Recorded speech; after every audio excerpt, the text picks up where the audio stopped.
Ketenaran seorang publik figur diperoleh dalam waktu yang berbeda-beda. Ada yang berjuang merilisnya selama bertahun-tahun, tapi nggak sedikit juga yang sekilas kayak kedipan mata. Sayangnya ketenaran yang mendadak ini biasanya juga diakhiri dengan sangat cepat. Hal ini juga terjadi pada beberapa publik figur di Indonesia loh.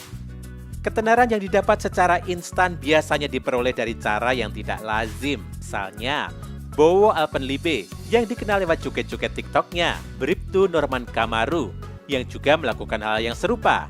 Dan yang baru-baru ini, Mang Ade yang mendadak melejit karena video odadingnya itu. Video viral itu bahkan nggak cuma memperkenalkan Mang Ade ke dunia entertainment, tapi juga ditunjuk jadi duta kuliner untuk Jawa Barat. Sayangnya, kini ia justru ramai dibicarakan karena dianggap kurang sopan pada pelawak senior malih dan perkataannya yang ngawur pada orang asing, seperti kepada Ganis. Selain itu masih ada beberapa artis dadakan lagi yang mungkin kamu tahu juga. Kira-kira siapa aja ya yang harus merelakan ketenaran mereka redup dalam sekejap mata? Yuk, kita cari tahu sama-sama. Di urutan kelima ada Norman Kamaru. Setiap mendengar lagu Caya-Caya, kita akan otomatis teringat pada video viral yang sempat memenuhi layar kaca pada tahun 2011 lalu. Masih dengan menggunakan seragam dinasnya, pada video tersebut nampak seorang bribtu asyik berdendang dengan iringan lagu asal India tersebut. Ketenaran yang diperoleh membuat pekerjaannya sebagai polisi terbengkelai, sehingga ia memutuskan untuk putar balik ke jalur entertain. Sayangnya pria kelahiran Gorontalo ini justru mendapatkan cibiran netizen karena keputusannya. Selain itu, netizen juga dibuat geram dengan fotonya yang mencium perut wanita yang sedang hamil. Usut punya usut, ternyata wanita tersebut bukanlah Daisy, istri Bribtu Norman, melainkan istri barunya yang belum lama ini ia nikahi setelah bercerai dengan istri pertamanya. Salah satu netizen bahkan menduga keganjilan pada foto tersebut. Itu tek dung dulu baru mau married min? Kini Norman Kamaru sudah tidak lagi mendalami dunia entertain. Ia lebih memilih untuk membuka bisnis bubur dan kue-kue asal Gorontalo bersama istrinya. Yang keempat ada Dijah Yellow. Mendadak dikenal karena gaya pakaiannya yang dianggap nyeleneh oleh netizen, perempuan yang aktif menggunakan Instagramnya untuk berkreasi ini sukses diundang di berbagai acara televisi. Khadijah selalu memperlihatkan kepedeannya saat tampil di depan publik. Bahkan, ia mengaku lebih cantik dari Raisa. Sayangnya puncak ketenaran Khadijah dihancurkan oleh dirinya sendiri ketika sedang mengisi suatu acara dan diputarkan musik dangdut tanpa basa-basi. Dijah langsung walk out tanpa sepatah kata apapun. Berkat aksi walk out tersebut, Khadijah dibanjiri komentar pedas netizen karena dianggap tidak menghargai kultur asli Indonesia.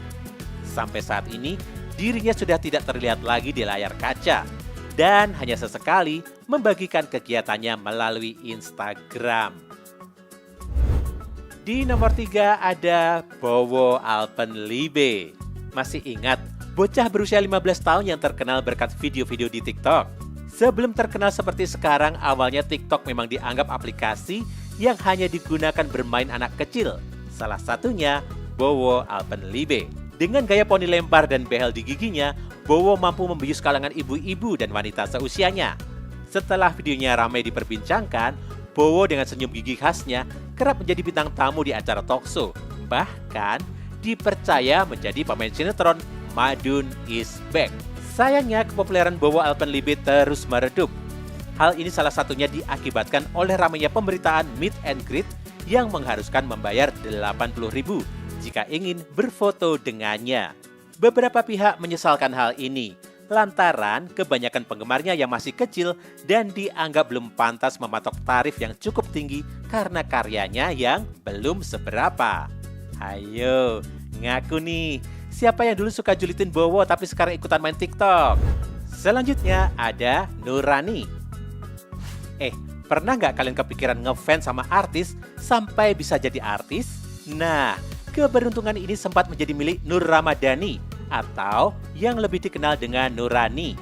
Kecintaannya terhadap Iqbal X Kobe Junior membuat jiwa kreatifnya membuncah. Nurani diketahui kerap mengedit fotonya bersama Iqbal, bahkan mengaku sebagai istri sah Iqbal. Ketekunan gadis asal Palu ini ternyata membuahkan hasil. Pada salah satu postingannya dengan Iqbal, yang tentu saja hasil editan, mantan personel boyband cilik itu nampak meninggalkan komentar. "Hai istriku, selamat lebaran. nanti aku bawain baju lebaran buat kamu. XO. Postingan tersebut kemudian dibanjiri oleh komentar hingga mencapai 77.000. Sayangnya, meskipun sudah sempat beberapa kali menghiasi layar kaca, takdir belum mengizinkan Nurani bertemu dengan Iqbal sampai saat ini. Redupnya ketenaran Nurani ini juga diakibatkan oleh dirinya yang terlalu dianggap halu oleh netizen. Bahkan Iqbal pun menganggapnya terlalu radikal. Dan di urutan pertama ada Ade Londok. Belum lama ini video viral pedagang odading menjadi perhatian masyarakat Indonesia. Mang Ade, pria berusia 42 asal Bandung ini mendadak menjadi artis setelah videonya muncul di lini masa. Ia bahkan didapuk sebagai duta kuliner Jawa Barat oleh Ridwan Kamil. Mang Ade juga kerap diundang untuk mengisi acara di televisi dan disandingkan dengan pelawak-pelawak ngetop Indonesia. Sayangnya saat berada di puncak karir, Mang Ade justru terpeleset oleh perilakunya sendiri. Setelah sempat mendapat sentimen dari pelawak kawakan malih karena guyonannya yang keterlaluan, Mang Ade juga dianggap kurang sopan karena sempat ngata-ngatai seorang pengendara sepeda motor bernama Ganis.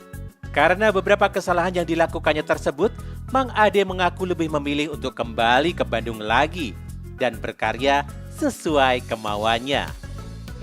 Tapi emang bener nih Mang Ade mau balik ke Bandung? Wah, padahal namanya kan baru aja naik loh.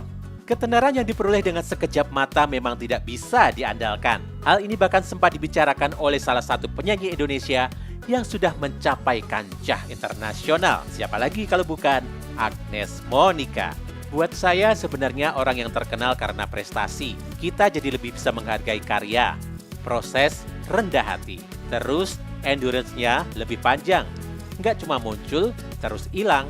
Agnes Monica juga menyampaikan bahwa apabila kelak jika dirinya harus meninggalkan dunia hiburan, ia ingin diingat dengan prestasinya, bukan sensasi.